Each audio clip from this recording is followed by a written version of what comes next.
कर दे। यदि आप अपनी बेटी को एक नई उड़ान देना चाहते हैं और आपके घर में है 1 से 10 साल की उम्र की बेटी, तो आप अपनी बेटी का फॉर्म भरवा दीजिए। किसमें? सुकन्या समृद्धि योजना में। कैसे फॉर्म भरवाना है, क्या क्राइटेरिया रहने वाला है और क्या लाभ मिलेगा, पूरी जानकारी आपको इस वीडियो में मिलने वाली है। तो वीडियो के अंत तक जरूर बने रहिएगा और याद रखना ये वीडियो आपको 3 पार्ट में देखने के लिए मिलेगी। तो कैसे समझेंगे, समझो। देखो, बेटी के सपनों को दें सुरक्षित भविष्य, आप कैसे देंगे ये समझिए।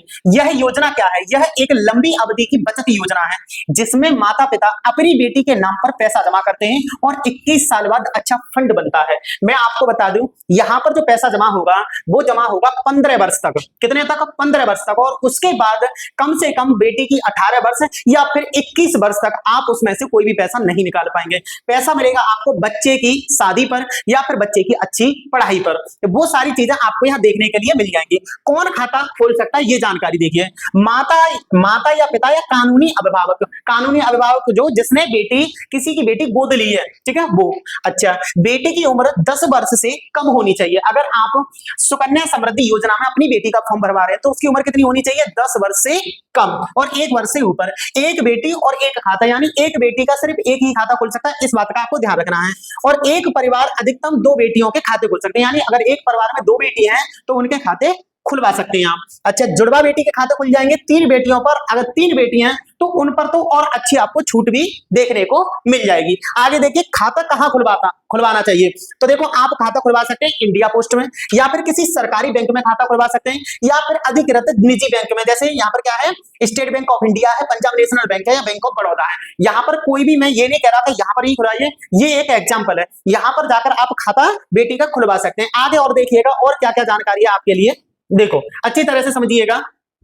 बेटी के भविष्य की मजबूत बचत, सुरक्षित और फायदेमंद योजना। क्या करना है? कितना पैसा जमा करना होता है और कितना प्राप्त होता है। देखिए, न्यूनतम आप यानी 250 रुपए सालाना जमा कर सकते हैं। अगर आपके पास अच्छी व्यवस्था नहीं है तो आप मात्र कितने से? मात्र 250 रुपए सालाना के हिसाब से, 250 रुपए सालाना के हिसाब से यदि आप पैसा जमा करते हैं तो ये पैसा आप कब तक करेंगे? 15 वर्ष तक। कब तक करेंगे? 15 वर्ष तक मात्र आपको ये पैसा जमा करना है।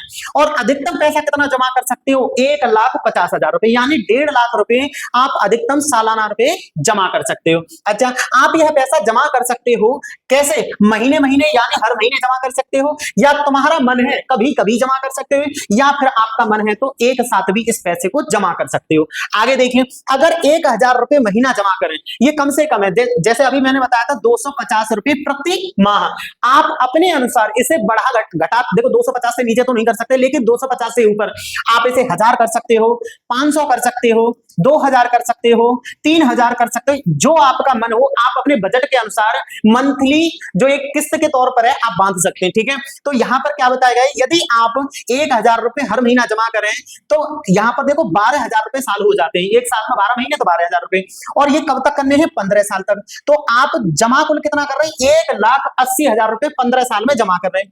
अच्छा, 21 साल बाद इसी पैसे को 21 साल बाद जब आप निकालेंगे तो आपको मिलने वाले हैं 5 से 6 लाख रुपए तक। अब कैसे, मैं आपको बता देता हूं। देखो, जो आपका 1,80,000 रुपया जमा हुआ है बैंक में, जो कि आपने पूरे 15 वर्ष में जमा किया है, और 1,000 रुपए महीने के हिसाब से। अब क्या होगा, आपके पैसे को जो बैंक है वो 5 से 6 वर्ष के लिए अपने पास रखेगी, उस पैसे को यूज करेगी। और उसके बाद जब बेटी आपकी या तो कितने वर्ष की, 18 वर्ष की हो जाएगी, या फिर उस समय 21 वर्ष की होगी, जैसे भी है, यानी 18 और 21 वर्ष के लिए जो आप पैसा डिपॉजिट कर रहे हैं, जब आप पैसा निकालेंगे तो आपको 5 से 6 लाख रुपए उस बैंक से प्राप्त होगा। किसके तहत? सुकन्या समृद्धि योजना के तहत। आगे देखिएगा, अगर 3,000 रुपए महीना जमा करें तो 36,000 रुपए साल जमा होंगे। 15 साल का बनता है 5,40,000, और 21 साल बाद आपको मिलने वाला है कितना? 12 लाख से लेकर 15 लाख रुपए तक का पैसा, ठीक है। आगे देखिए, अगर आप 5,000 रुपए महीना जमा करते हैं तो आपका सालाना जमा होगा कितना? 60,000 रुपए, और 15 साल का होगा 9 लाख रुपए। कितना? 9 लाख रुपए कुल जमा होगा आपका 15 वर्ष में आपकी बेटी के नाम पर।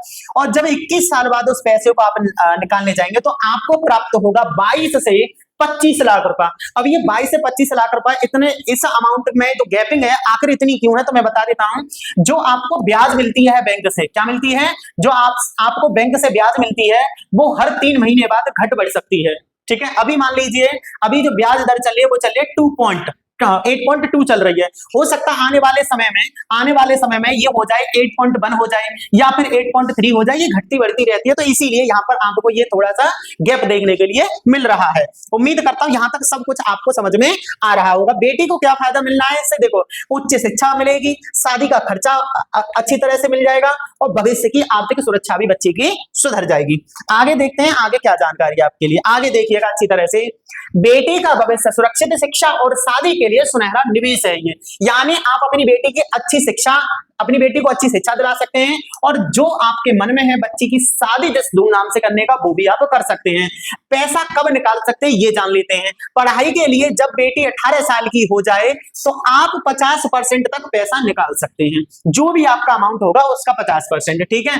उसके बाद ये ए है, बी देखेंगे। शादी के लिए अगर बेटी 18+ है तो शादी से पहले या बाद में निकाल सकते हैं पैसा, ठीक है। और आप देखो पूरा पैसा 21 साल बाद पूरा पैसा निकाल सकते हैं। एक पैसा आपने कब निकाला, एक निकाला बच्ची की किस पर, पढ़ाई के लिए, दूसरा पैसा कब निकाला बच्ची की शादी के लिए, और तीसरा पैसा कब निकालेंगे जब आपके उसकी अवधि जो है कितनी हो जाएगी 21 वर्ष, तो आप अपना पूरा पैसा निकाल सकते हैं। याद रखना ये पैसा बेटी ही निकालेगी, इस पैसे को सिर्फ बेटी ही निकाल सकती है, इस बात को आप विशेष करके ध्यान में रखेंगे। आगे देखिए, बीच में खाता बंद हो सकता है, बिल्कुल। देखो कैसे हो सकता है बंद, ये जानिएगा। हाँ, इन हालात में खाता बंद हो सकता है, जैसे लड़की की मृत्यु हो जाए तो बंद हो जाएगा, कोई गंभीर बीमारी है तो भी बंद हो सकता है, विशेष कोई परिस्थिति है तो भी बंद हो सकता है, और शादी के बाद यानी अगर लड़की की शादी हो गई है और वो बंद करना चाहते हैं उस अकाउंट को, तो वो अकाउंट भी बंद हो सकता है। अच्छा, अब देखिए यहाँ पर क्या है, क्या खाता ट्रांसफर हो सकता है। मान लीजिए जब बच्ची की शादी नहीं हुई थी तो वो अपने मायके में थी तो वहां खाता था, अब हो सकता है बच्ची की शादी हो गई तो वो वहां पर खाते को ट्रांसफर कराना चाहती है, तो हो सकता है पूरे भारत में पोस्ट ऑफिस से बैंक या बैंक से पोस्ट ऑफिस ट्रांसफर हो सकता है। तो ये इजीली आपका काम हो जाएगा। उम्मीद करता हूं यहां तक आपको सब कुछ समझ में आ रहा होगा। अब 9 पॉइंट को देखिएगा आप। टैक्स में क्या फायदा है, देखो यह योजना ट्रिपल ई कैटेगरी में आती है। ट्रिपल ई कैटेगरी क्या होती है, देखो जमा पैसा टैक्स फ्री होगा, उस पर कोई टैक्स नहीं लगेगा, ब्याज बिल्कुल टैक्स फ्री होगी उस पर भी, और जो मैच्योरिटी होगी पैसा पर उस पर भी आपको टैक्स फ्री मिलने वाला है। और ये जो सेक्शन है ये आता है आपका 80C के तहत, यानी 1.5 लाख तक जो मिलती है वो आपको छूट मिलनी ही मिलनी है, ये सत्यता है, ठीक है।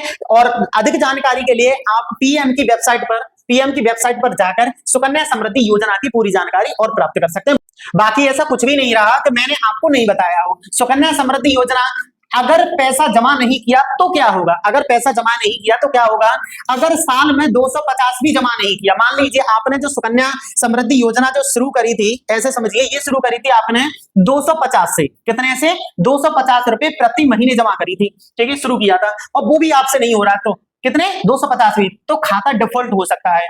और फिर चालू कराएंगे तो क्या होगा, 50 रुपए की तो पेनल्टी लगेगी, और जो बकाया बचा हुआ है मान लीजिए आपने 2 या 3 महीने या 4 महीने 250 रुपए महीने के हिसाब से जमा नहीं किया, तो लगभग 1000 या 750 रुपए के समथिंग बैठेंगे, वो आपको पहले पे करना है। उसके बाद जो न्यूनतम जमा है वो करना ही करना है, ठीक है। उसके बाद जरूरी दस्तावेज क्या चाहिए, जब आप खाता खुलवाएंगे तो जरूरी दस्तावेज देखिए, देखो बेटी का जन्म प्रमाण पत्र आपके पास होना चाहिए, पता प्रमाण पत्र होना चाहिए, आधार कार्ड होना चाहिए, आपका भी होना चाहिए, मम्मी पापा का भी, और बेटी के फोटो होना चाहिए कम से कम 4, और माता पिता का आधार कार्ड लगना ही लगना है, और पैन कार्ड भी कभी कभी मांग लिया जाता है। उम्मीद करता हूं यहां तक आपको सब कुछ बड़ी आसानी से समझ में आ रहा होगा। और ऐसी इंफॉर्मेटिव वीडियो के लिए आप मेरे अकाउंट को फॉलो कर लेना, क्योंकि मैं आपको यहाँ पर सरकारी नौकरी और सरकारी योजना की एकदम जेन्युइन न्यूज देता रहता हूं।